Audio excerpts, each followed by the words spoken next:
Jeff, Jessica. Hey, does anyone want to hear some poems? I'm going to read some poems. Fucking half-assed it at the end. But really, Now we if you know want that to, I'm going to read some Jessica, poems. Jeff A, Kyle C. I'm not afraid. Hey. I would like to owe more people money. I could actually owe them anything. Here, I would say as I pushed my socks into their hands. Here are the socks I owe you. That was a poem by Michael Rowe. Poem with trademark for a plastic disc thrown from person to person in a game. Fuck magic. I throw a frisbee and it goes right to you. That's a poem by Graham Faust. Yeah. This is a haiku by Thomas Pynchon. If you guys have ever heard that name, I don't know. But it made me think about Paul Clark right there, sitting right there with his lovely mother. The little one.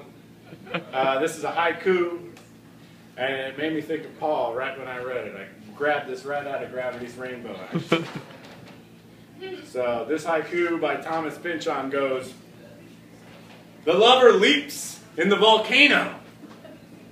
It's 10 feet deep and inactive. Figure this one out.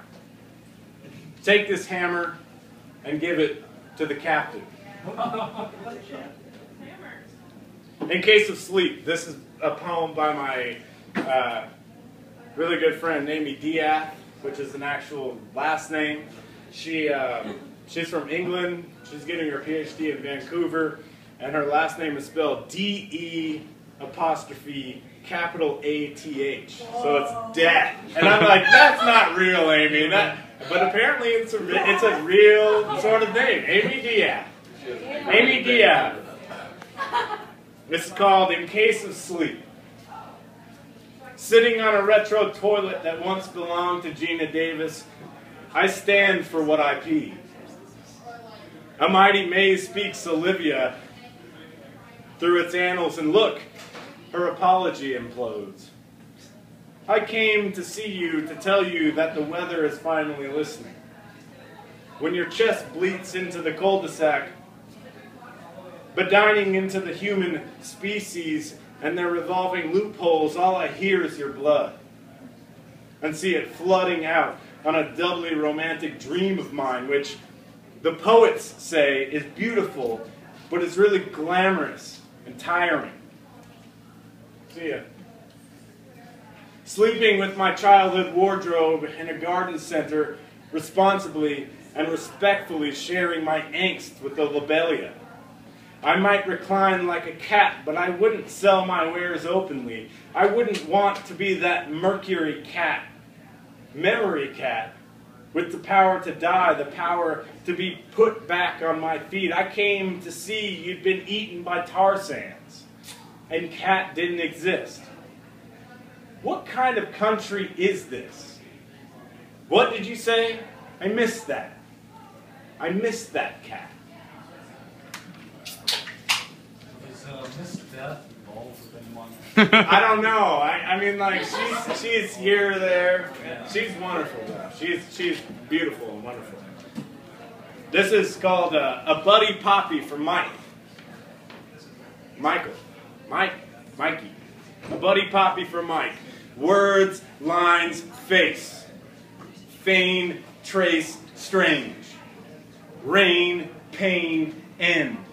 The sun. The sun. This poem's called Forgiveness. It's sort of written in the perspective of the hundreds of people I've burned. Not quite. Fucked you. Fuck. You. This poem is about, I wrote this poem yesterday after I had this conversation about how much I hated Sublime with Justin. It was a casual internet conversation on Facebook. Yeah, I have Facebook, Kyle John Crawford, if any of you want to be my friend. It makes me feel better about myself, as I'm sure it makes all of you guys feel better about yourself. But Justin loves Sublime, or likes Sublime. I don't know if he loves Sublime. Loves Sublime. And I said I hated Sublime, and I got into all of this sort of like bullshit about how much I hated Sublime, and he was just like, that's not cool. And I'm like, well, you're not cool. Specifically, you said you wished hell existed so Bradley Newell could be burning in hell. Yes. I mean, there you go. But then I started thinking about it, and then I was just like, well, if Justin loves Sublime and I hate Sublime, then that's sort of the same thing. I mean, like, I think that's ridiculous. So you should be able to say, well, whatever. But anyway, no. So I'm like, all right, I'm gonna write a poem about this Sublime conversation. It's just like, but it turned out to not be anything about Sublime. But it's still called Sublime. Can I play some background music? You can do anything you want, Justin. This is yours. You guys can do anything you want here. You guys can do anything you want here. But this poem is called Sublime, and it was supposed to be about the band Sublime, but it turned out to be not about that at all.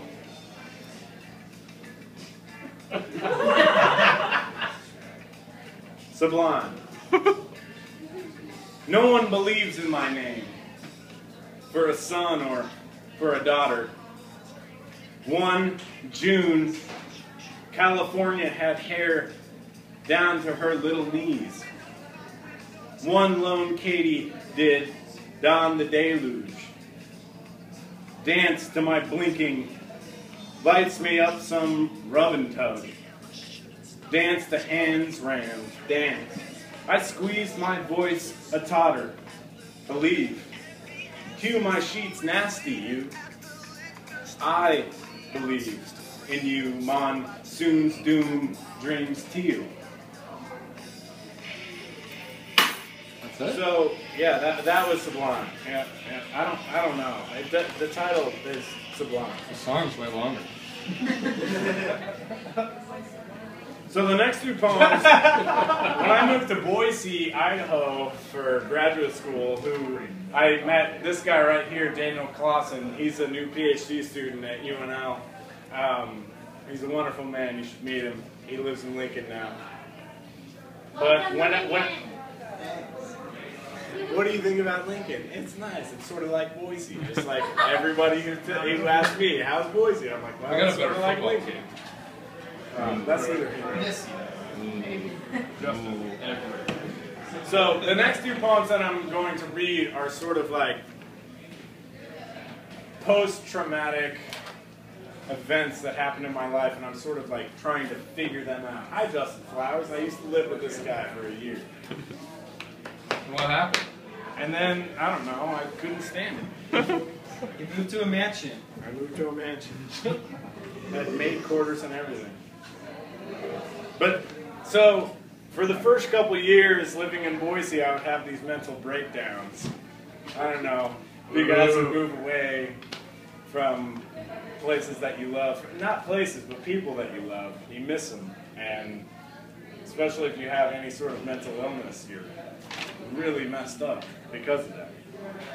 And I would call Justin, and I would call Paul, and I would call everyone I know. I remember one time Barron sending me a text message that said, hey, don't kill yourself, man. Do you remember that? Yeah. And you didn't. And I didn't. I'm here. I'm standing right here. Who knows? Thanks, Josh. And I mean, sometimes you just want to kill yourself. I have wanted to do that a lot of times in my life. It never happened. I mean, why would you kill yourself? You're going to die anyway. Exactly. Well, I don't know. So this poem was called Sinew. Unless you're really sad. And this was something we knew. The black sand mingles the eclipsed beach water's blueness for bubbles to gray. Seeing for us touchers in the dark makes do. I love momentarily. I can finally tell you something true inside the time of this moment. is gone now. And again, if I want to smell inside of your body smells, the way I win. What happened to logic is sound and the things are neat to be not true? Fill a mouth with scratched off slate scrape above the chest brain's loopy heart. It sounds like a song. There must be something to speak the words of our saying soon, some machine to pick out the stuck image of the past, posting notice of suffer, to gargle, to gag, and to soothe. I wonder the streets, knowing the what of the when. The sachet of the spool just sits there. This instant, a single strand of spider silk on the ceiling becomes our sharing of. You, the meanings becoming ghosts off your now, what is said, so say become. Why apologize at all after the trick if it's what you wanted? Why stare into the base of my neck and not my holes? And again, this is another poem. It's called Tender, and it's about my friends. I don't know. Like, all my poems are about my friends, basically. Excuse me. Tender. It's about my friends helping me. I need help. And that's okay. We all need help. And it's okay. I need help. Tender. This primary bit of body to actually be body, flesh, is secondary. I have tolerated touch for feeling's sake, forgetting thought is necessary. I can think of you fondly if after existed. I can touch the thought of your touch if possibility were possible. Refuse, as in trash, and refusal, as in self, rests inside the symbiosis of skin's priority. To hate oneself requires any conviction. I feel sadly lacks the appropriate signatures. It's as if the dog you killed actually cared about its killing. Like the one last lick of bottle to say hello to yourself again. The boy playing a man explains his self by showing 8 by 10 inch photographs of his childhood to the general public. Inside this story, well past its beginning, went something like this. Or maybe he was too afraid of fear to actually hold himself accountable to anything, including suicide. To care too much or not at all are both really just the same person standing in the same spot looking in different directions of the same circle. My circle. Or the other lesser-known story of the man playing a boy shooting pool with the rest of them, knowing too much of himself to actually be his self. I've had enough. He stretched and patted his belly. When I say uncle, what I really mean is mercy. So I'm going to